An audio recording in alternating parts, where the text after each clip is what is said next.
Hi, Pro Berkshire Hathaway Rocky Mountain Realtors. JP Spears here, your hopeful, fearless leader as we go into the new year, 2024, and some very challenging, very interesting changes will be coming our direction.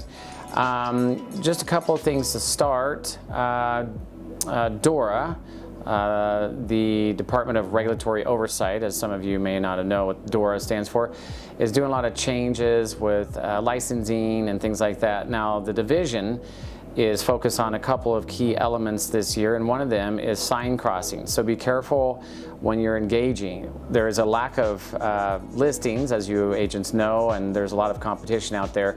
So just be very careful. There's a lot of complaints on sign crossing. If you're not familiar with sign crossing, you can certainly look it up and what it means and how to stay away from it, but it's easy to get involved in it and easy to get a complaint, as realtors that aren't busy right now have time on their hands to do so. Realtor Day at the Capitol. This was interesting. Last week we went on Monday, and Leadership Academy was there, Leslie Castle and Randy Reynolds and a few of us, but the directors, as board of directors for Pikes Peak Association of Realtors, generally go as a habit each year to talk with legislators and senators and everybody that we can to just talk about the housing dynamic and what's happening in the heartbeat of the state of Colorado regarding housing. Issues around construction defects, land use issues, zoning, you name it. And it's just fascinating to be a part of that conversation and to be involved. And I appreciate the opportunity myself as being a board of director for a long time. I want to let you guys know that things are changing this year. We still have a lack of housing for Colorado, and the number of around 300,000 residential houses are still needed to keep up with the demand, apparently, is what they're saying. I found it fascinating because we had a couple of different speakers at the Capitol. One of them was an individual that does the data analyst for demographics and population growth, migration versus natural migration versus net migration. And when I talk about that, that means population growth, people. The expectation in the next 30 years is 1.65 million people are expected to grow to Colorado. It's a pretty intense number, I know, which is approximately 55,000 people a year and 4,580 people a month, which we know is not going to happen. So I think they're being very optimistic on the growth, but what does that mean for you? Well, we're going to attach a report that I found was very fascinating, because when you do your business, when you plan on how you're going to focus your business, I always tell agents, find an identity, find something that belongs to you, whether you're going to focus on luxury like the wonderful Becky Glorio and agents like myself, or you're going to focus on multifamily, maybe historical homes downtown, maybe condominiums. However you decide to focus your business is very important. But part of that is understanding graphs, charts, and demographics and population movements and migration and shifting and how that affects your identity, as I called it. And so, for example, up in Teller County, the primary residents up there are aging adults, retirees. There's not a lot of young families, and there's certainly not a lot of babies coming to Teller County for new growth and for population growth. So you have to look at the areas to see kind of what the migration is like, whether it's natural migration or net migration. There's a difference between the two, and if you're interested, you could look at the chart to see what that means. But the reality of it is to pay attention to what growth is affecting your areas of your identity, so to speak. So if you are focused downtown in historical areas, what does that growth look like? Are baby boomers mostly the owners of those residences? And what is the expectation of them to, say, sell those properties? And when would the turnover happen at a level that would allow you to get in there and make a maximized decision to market and have best use of those marketing dollars to maximize your ability to make money? Those are all kind of very important things to consider when you're looking at your business and how you will make business work for yourself to generate income for your family and what makes your world work. So anyway, we will attach that chart. I thought it was fascinating to pay attention to. Obviously, there's always questions about water. Where is water going to come from? And I found just a fun fact. It's great because Nick always talks about fun facts. But 22% of the water, Colorado's water, None of the water stays here apparently. All of our water gets transferred and shifted back to different states and different areas.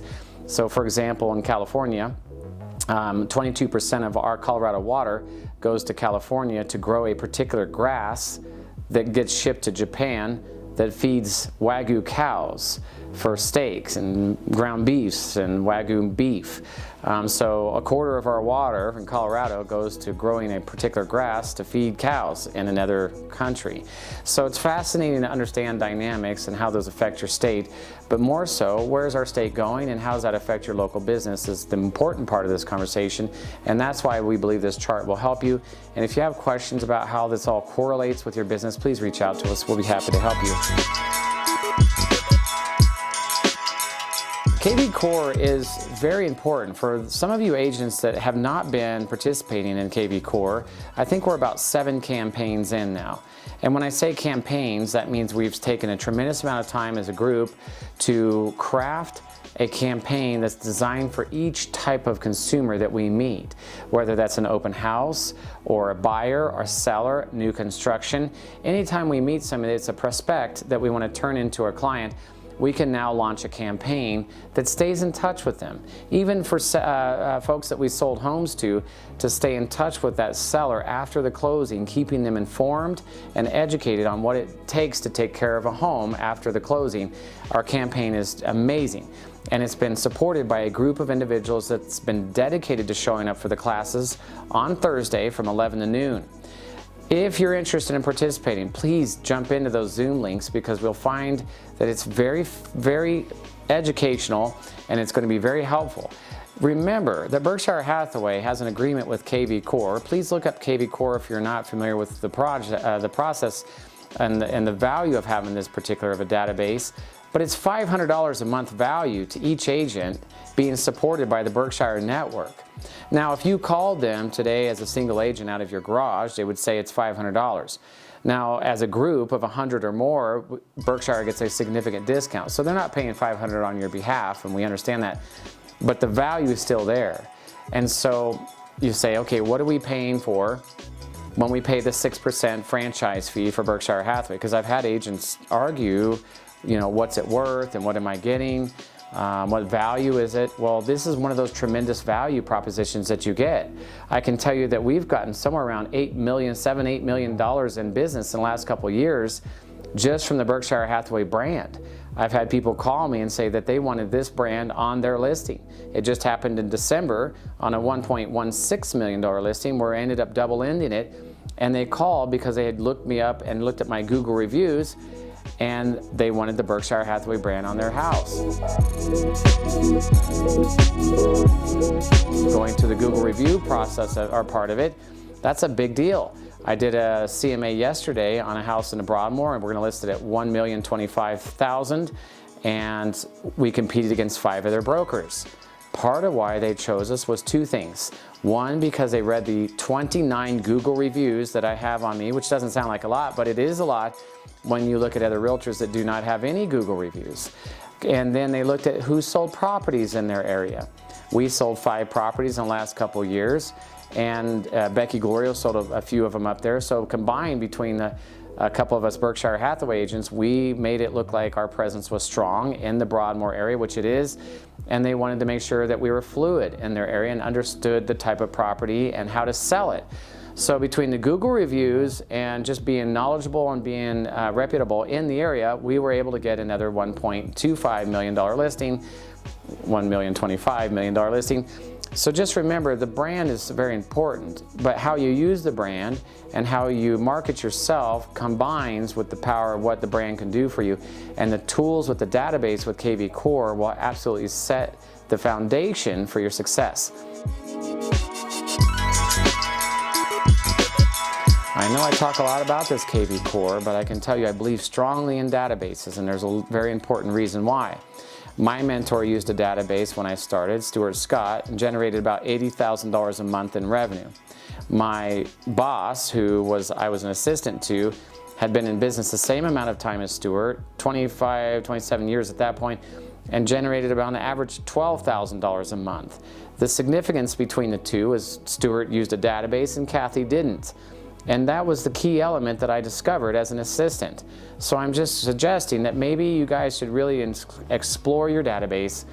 If your database isn't working for you effectively now in a way that's doing job for you while you're not awake kind of thing, then I would say kvCORE needs to be something you should truly highly consider, because it works for you when you're not working, which is the effect of such an expensive program. Anyhow, sorry to oversell kvCORE to you, but we believe strongly in its ability and its value proposition as a Berkshire Hathaway realtor. And we hope that you do jump into our classes and start to participate, because we would love to see the effects long term in a positive way. Okay, we hope that you enjoyed this January's 2024 virtual meeting. Our wonderful operations officer here, Nick, will step in and do the remaining of the meeting with some updates for you. And if you have any questions, just know that we're always here for you, here to help anytime, and we will jump in gear to assure your success. May you have a great 2024. Hey Pro Berkshire Hathaway agents, this is Nick, and I have a couple updates for you for the month of January.